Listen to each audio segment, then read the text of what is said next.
Now at 6, it's been nearly 2 months since 9 tornadoes touched down in Ohio communities, including an EF3 tornado in Indian Lake. 3 people were killed, 27 others injured. Tonight, some of those impacted in some areas can start applying for federal aid. Tonight, we got to look at how recovery is going in one of the affected areas and how people can go about applying for aid. 10 TV's Colin Dorsey joins us live from the state's emergency management headquarters with more on this. Colin? Yeah, this money from FEMA is to help cover any losses or damages that you had that weren't covered by insurance, whether that be because you didn't have any or didn't have enough coverage. Now, I went back to a campground in Delaware County that saw some pretty significant damage back in March and is now starting to get back to normal. I moved in on March 4th, 10 days before the tornado hit. Leslie Kirkman's pop-up camper has a few battle scars from March 14th. We're on this field back here, and the wind comes straight across. So it took my camper, moved it into the middle of the road. Kirkman calls this camper home. Like many others at the Berkshire campground, she spends most of the year here. The night of the tornado, she closed up her camper and got out.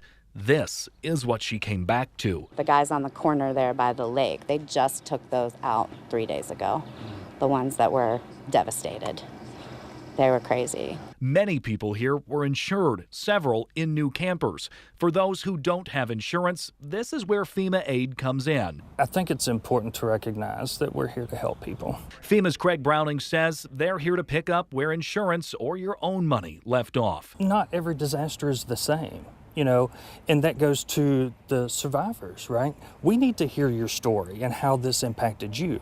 And that also goes into the declaration process as well. We need to know exactly what happened to make sure that we are able to provide the services that we do. This campground in Delaware County, along with 10 other affected Ohio counties, are now up for federal help. With more weather on the way, Kirkman is packing up once again. And while she's covered and doesn't need the help, she says for those who do, it'll mean a lot. When your entire life is in a box, everything is precious that is inside of it. And FEMA teams are setting up these disaster response and recovery centers in these 11 affected Ohio counties. They'll also be sending representatives door to door in the affected areas to help people sign up for this aid if they need it. Much more on that at 10tv.com. Live in Columbus, Colin Dorsey, 10 TV News.